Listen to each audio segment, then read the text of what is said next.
परिवार वालों को ही मिलते। विदुर को मिले भगवान। परीक्षित ने कहा महाराज विदुर महाराज कैसे मिले, इस कथा को मैं सुनना चाहता हूँ। तब बता रहे हैं, बड़ा सुंदर प्रसंग है।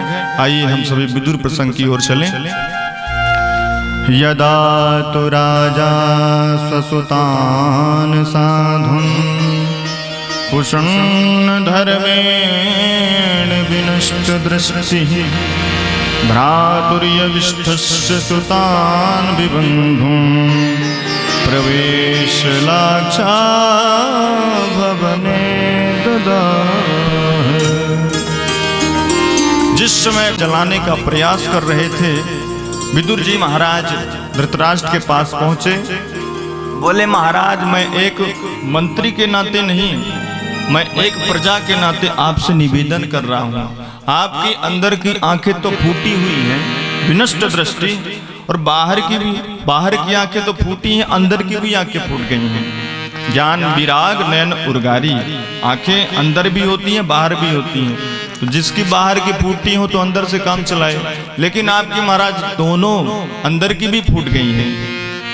ये जो पांडव हैं आपके छोटे भाई के बालक हैं, इसलिए आप इतना कष्ट दे रहे हैं उन्हें अपने बेटे के मोह में फंसकर। जो दुर्योधन है ना, ये मूर्तिमान कलयुग का स्वरूप है। जो ये कह रहा है आप वही कर रहे हो। इसलिए महाराज मेरा निवेदन है, आपका पुत्र जो है वह दुष्ट है, इसे आप निकाल दो। पांडवों को मत निकालो, जब तक ये रहेगा तो पांडव तो रहने नहीं देगा उन्हें। इसलिए मेरा निवेदन है, नीति ऐसा कह रही है कि अगर एक गांव को नष्ट कर देने से पूरे देश की रक्षा हो रही है तो उस गांव को नष्ट कर देना चाहिए। एक परिवार में एक व्यक्ति को अगर छोड़ने से सारा परिवार खुशी रह रहा है, उस व्यक्ति को त्याग देना चाहिए। उसी प्रकार आप दुर्योधन को त्याग दो। दुर्योधन ये बात सुन रहा था, अरे विदुर दासी पुत्र, हमारा ही नमक खा रहे हो, हमारे ही राज्य में रह रहे हो और हमारे ही लिए भड़का रहे हो हमारे पिता से, निकल जाओ हमारे राज्य से। मैं आपको बिल्कुल नहीं देखना चाहता और यह मंत्री पद से आपको च्युत करता हूं, हट जाओ आप यहां से। विदुर हाथ जोड़कर बोला, बेटा मेरा ऐसा कोई मंतव्य नहीं था कि मैं तुम्हें कष्ट दूं, और ये जो पद है ना मंत्री पद, मैं बिल्कुल भी नहीं रहना चाहता। मैं तुम्हारे राज्य में भी नहीं रहना चाहता, और मैं यही चाहता था कि तुम एक बार बोल दो कि निकल जाओ मेरे घर से, मेरे राज्य से निकल जाओ। तुरंत विदुर जी महाराज अपना धनुष बाण वहीं पे रखे। क्यों? क्योंकि दुर्योधन को ऐसा न लगे कि महाभारत में पांडवों की तरफ से विदुर लड़ेंगे। अरे विदुर तो महात्मा है, धर्म है, साक्षात धर्म के मूर्तिमान स्वरूप हैं, और धर्मराज युधिष्ठिर भी धर्म है। यहाँ पे एक प्रश्न उठता है महाराज कि जब दोनों तरफ धर्म था तो पांडव ही क्यों जीते? विदुर भी धर्म है, धर्म के ज्ञाता है।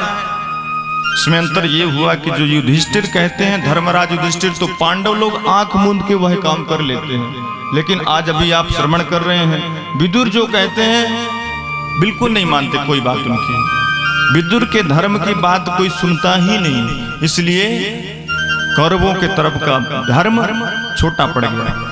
आज चल दिए विदुर जी महाराज छोड़ करके और चले हैं जंगल में भजन करने के लिए। कदली वन में पहुंच गए। भगवान का सुंदर ओम नमो भगवते वासुदेवाय का जाप करते हुए भगवान के ही भजन में लगे रहते हैं।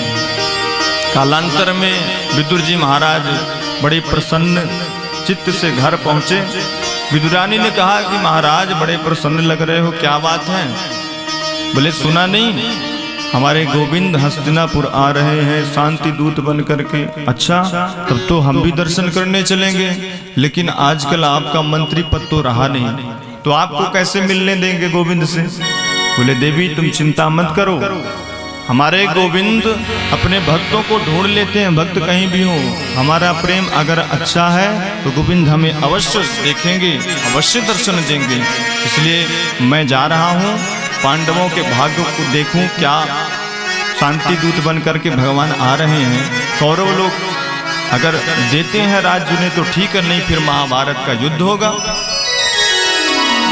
सुंदर दुर्योधन ने हस्तिनापुर को सजाया है, बढ़िया दिव्य सजावट की है, कपट मैत्री, कपट रूप से दिखावा क्योंकि प्रेम तो है नहीं दुर्योधन के मन में, दिखाने के लिए कि भगवान आएंगे, स्वागत से खुश हो जाएंगे और फिर हमारे तरफ से युद्ध करेंगे। भगवान पहुंचे, बड़ा सुंदर दिव्य देख करके भगवान तो प्रसन्न हुए और पहुंचे हैं कि एक बड़ा सुंदर ऊंचा स्थान लगा हुआ था, बड़ा मंच बना हुआ था, उसमें भगवान को बैठाया गया।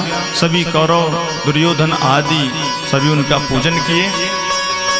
धृतराष्ट्र बैठे हुए थे, बड़े बड़े योद्धा भी बैठे हुए थे। भगवान एक बात बोले दुर्योधन ये बताओ पांडव तुम्हारे कौन हैं? बोले हमारे चाचा ताऊ के लड़के। बोले तुम्हारे भाई हुए ना? बोले हाँ हमारे भाई हैं। तो आधे राज्य के अधिकारी हुए कि नहीं? बोले नहीं, बिल्कुल नहीं। सूचक ग्रैव न दास्यामि बिना युद्धेन केशवा। अरे केशव, अरे प्रभु, मैं पांडवों को आधा राज्य क्या, एक सुई की नोक के बराबर भी जमीन नहीं देने वाला जब तक वो युद्ध नहीं करेंगे। बिल्कुल नहीं दे सकता जब तक वो युद्ध करें और युद्ध में हमें पराजित करें और वह राज्य ले सकते हैं। भगवान ने अनेक प्रकार के उदाहरण देकर समझाया कि देखो दुर्योधन, युद्ध अभी तुम देखे नहीं हो, अभी नानी जी से कहानी में युद्ध सुना होगा। अरे युद्ध में तो लाखों लोग मारे जाते हैं, हजारों स्त्रियों की विधवा हो जाती हैं। युद्ध कोई हंसी मजाक नहीं है, कह देना नहीं है। इसलिए मेरी बात मानो और पांडवों को केवल तुम 5 गांव ही दे दो। 5 गांव में मैं काम उन्हें संतुष्ट करने का प्रयास करूंगा और वो मान भी जाएंगे। दुर्योधन नहीं माना, इतने में भगवान ने चल दिए। दुर्योधन बोला प्रभु आप आए हो, पधारे हो हस्तिनापुर, तो मेरी माँ ने सुंदर मीठे मीठे पकवान बनाए रखे हैं, आपकी इच्छा अगर हो तो चलिए भोजन करते हैं। भगवान ने कहा नहीं दुर्योधन, आज तो मेरा निमंत्रण है। बोले कहाँ? बोले विदुर जी के यहाँ। अब विदुर जी भी उस सभा में खड़े हुए थे। उन्होंने सोचा अरे मैं कब निमंत्रण कर दिया इनको, मैं तो कभी कुछ बोला ही नहीं इनसे। परेशान हो गए, वो भी दौड़े दौड़े कुटिया में पहुंचे हैं और जाकर के विदुरानी से बताए कि देखो आज पूरी सभा के बीच में गोविंद ने मेरा कितना बड़ा सम्मान किया। कौरवों की सभा में कहने लगे कि विदुर के यहाँ मेरा निमंत्रण है और कन्हैया अगर बोला है तो जरूर आएगा, इसलिए कुछ व्यवस्था, मैं जाता हूँ बाजार, सुंदर माखन मिश्री लेकर आऊंगा और तुम बढ़िया चौका लगाओ, बर्तन लगाओ और तैयारी करो, गोविंद आने ही वाले होंगे। इधर भगवान दुर्योधन से बोले कि देखो तुम्हारा ना प्रेम है और ना मुझे भूख है। भाई भोजन तो 2 ही परिस्थिति में किया जाता है, या कि पवाने वाले का अच्छा प्रेम हो तो जबरदस्ती भी एक रोटी पवा दे, डाल दे भोजन के बाद तो आदमी ले लेता है, और या कि फिर अच्छी तगड़ी भूखे लगी हो। तो यहाँ तो दोनों बात नहीं है, बढ़िया मस्त भूख लगी हो महाराज, तो कहीं से भी कोई आवे, कार्ड आए या ना आए, पर्दा के पीछे से ही घुस जाते हैं बफर में ना, बढ़िया भूख लगी हो। बोलो राधे राधे। तो न मुझे भूख लगी है न तुम्हारा भाव है पवाने का, इसलिए मैं नहीं पा सकता भोजन, और वैसे भी मेरा निमंत्रण तो विदुर के यहाँ है। चल दिए भगवान। बड़ा सुंदर दृश्य है। आज विदुरानी मस्त नहाने में लिप्त है, मेरा गोविंद आज आने वाला है, मैं सुंदर चौका बर्तन करके आज गोविंद का भोग बनाऊंगी, प्रसाद पवाऊंगी अपने हाथों से। बड़ा प्रेम है विदुरानी के मन में। भगवान पहुंचे, साकर खटखटाने लगे, काकी जी दरवाजा खोलो, बड़ी जोर की भूख लगी है। अब काकी जी के मन कानों में आवाज गई, ये तो गोविंद की ही आवाज है।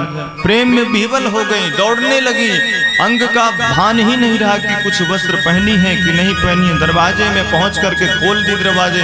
भगवान भी समझ गए कि प्रेम में विह्वल हैं, इन्हें कुछ पता ही नहीं है कपड़े हैं या नहीं है। अपनी काली कमली उठाया और काकी जी को पहना दिया।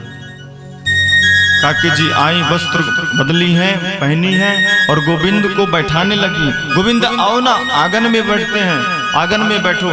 एक लकड़ी का पटा उठाया और पूरे आंगन में नचाने लगी। गोविंद आप यहाँ पे बैठो, आप यहाँ पे बैठो, आप यहाँ पे बैठो। पूरे आंगन का चक्कर लगा करके और एक कोने में पटे को उल्टा रख दिया और बोला गोविंद बैठ। भगवान बैठ भी गए। जैसे ही बैठे भगवान पेट में हाथ फेरते हुए बोले, काकी जी बड़ी जोर की भूख लगी है, कुछ हो तो लाओ। काकी जी ने कहा कन्हैया अभी तो घर में कुछ है नहीं, तुम्हारे काका जी लेने के लिए गए हैं, मक्खन मिश्री बढ़िया बढ़िया लड्डू रबड़ी ये सब लेने के लिए गए, थोड़ा सा रुक लो, थोड़ा इंतजार कर लो। कन्हैया ने कहा काकी जी कुछ भी हो, जूठा सूठा जो भी हो सब लाओ, मेरे को बहुत भूख लगी है, मैं बिल्कुल वेट नहीं कर सकता। कितना सुंदर भाव है काकी जी का। बोली कन्हैया घर में तो कुछ है नहीं, केले पड़े हुए हैं, कदली फल कहो तो तोड़ कर लाऊं। कन्हैया ने कहा जल्दी लाओ काकी, जो भी लाओ जल्दी लाओ। बढ़िया एक सुंदर सी डलिया लिया और चल दी कदली वन में केले तोड़ने के लिए। केलों को तोड़कर लाई है, कम से कम 25-30 केले लाई और कन्हैया के सामने रखा। और काकी जी बड़े भाव से बड़े प्रेम से केलों को छील छील करके कन्हैया को पवाने लगी। प्रेम देखिए, अब छिलके को छील छील करके जो फल है उसे फेंकती जा रही है और छिलके खिलाती जा रही है और कन्हैया भी पाते जा रहे हैं। न कन्हैया को पता हम क्या पा रहे हैं, न विदुरानी को पता हम क्या पा रहे हैं, तो क्या पवा रही हैं। जब 30-35 छिलके पवा दिए भगवान को, अब विदुर जी आए। अरे सुनती हो गोविंद आ रहे होंगे, क्या कर रही हो, तुमने नहा तो लिया ना, बढ़िया चौका बर्तन तो कर दिया ना, गोविंद हमारे आने ही वाले होंगे। काकी जी ने कहा आने वाले होंगे कि बैठे हैं महाराज जी। अब तो विदुर जी की जैसे दृष्टि पड़ी, ये बाबरी कर क्या रही है, छिलके खिला रही है, फल को फेंक रही है, अरे तेरा दिमाग क्या हो गया, भांग पी के बैठी है क्या। अब जैसे ही काकी जी ने देखा कि छिलके सब पा गए गोविंद और केले के फल तो पड़े हुए हैं, अरे रे रे, मैं तो भाव प्रेम इतना उमड़ गया कि मैं कुछ समझ ही नहीं पाई। गोविंद मुझे क्षमा करो प्रभु, क्षमा याचना करने लगी। इतने में विदुर जी महाराज बोले कि गोविंद ये तो बाबरी है गई, आपको भी पता नहीं था आप क्या खा रहे हो। कन्हैया ने कहा काका जी सही पूछो तो हमें भी पता नहीं था हम क्या खा रहे हैं। प्रेम में महाराज नेम नहीं होता, शरीर का भान भी नहीं होता कि हम क्या कर रहे हैं क्या नहीं कर रहे हैं। गोपियों का प्रेम जब उच्च शिखर पे पहुंच गया था ना, जब भगवान छोड़कर चले गए रास के उपरांत, तो उन्हें खुद पता नहीं था कि हम क्या कर रहे हैं। कोई गोपी बन गई, कोई कृष्ण बन गई, कोई कंस बन गई, कोई अघासुर, कोई बकासुर, मतलब भगवान की लीलाओं का ही अनुसरण करने लगी। एक शरीर का भान ही नहीं रह गया कि हम कौन हैं, हम गोपी हैं, कौन है क्या है। वही प्रेम, बड़ा सुंदर प्रेम है। आइए सूरदास जी के शब्दों में सुनते हैं। सबसे ऊंची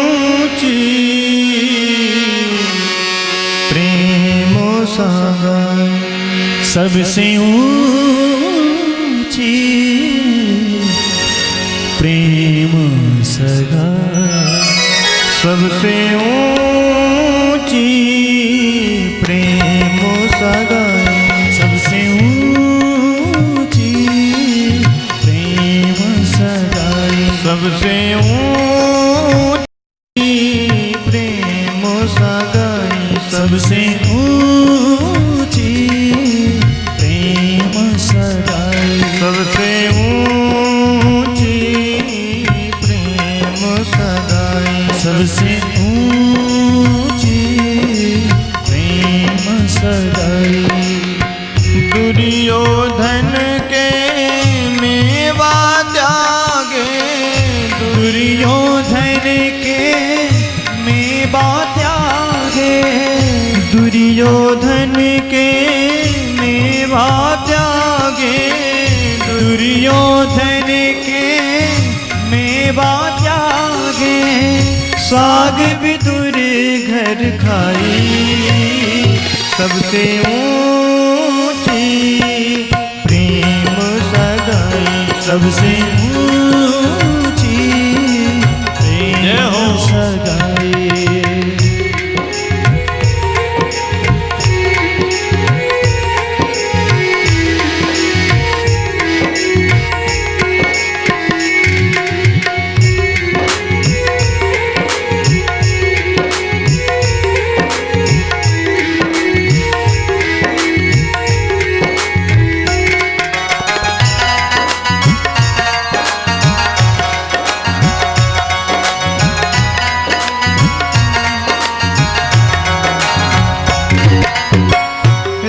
जसु यज्ञ युधिष्ठिर कीन्हो, राजसु यज्ञ युधिष्ठिर कीन्हो, राजसु यज्ञ युधिष्ठिर कीन्हो, राजसु यज्ञ युधिष्ठिर कीन्हो, तामे झूठ उठाई सबसे ऊंची प्रेम सगाई, सबसे ऊंची प्रेम सगाई, सबसे ऊंची प्रेम सगाई। हरि बोल।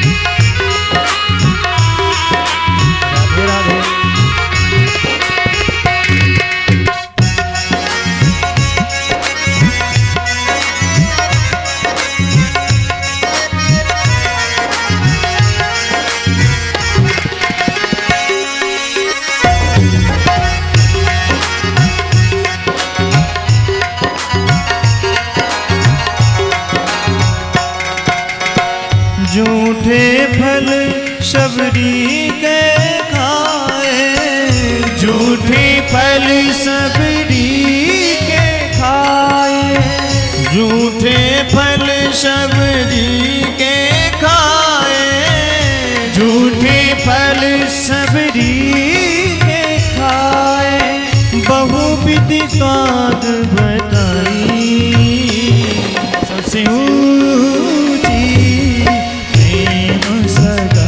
सबसे ऊंची प्रेम सगाई, सबसे ऊंची प्रेम सगाई। हरि बोल।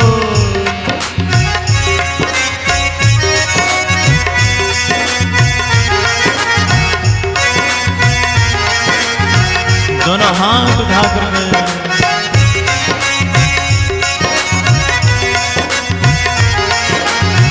मस्ती में झूमते हुए बड़े भाव से हरि बोल।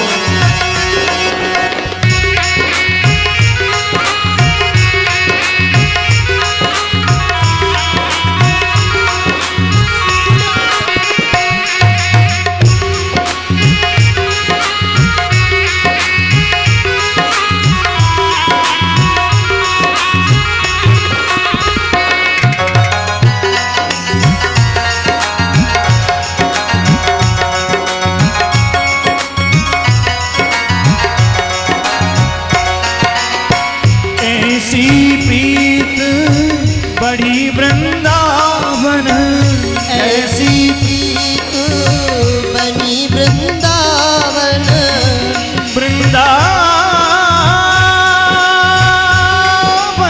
के वृक्ष को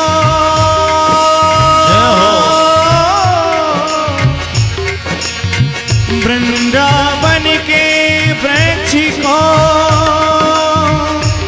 मरम न जाने को, श्री राधे डाल डाल हर पात पात पे मेरा।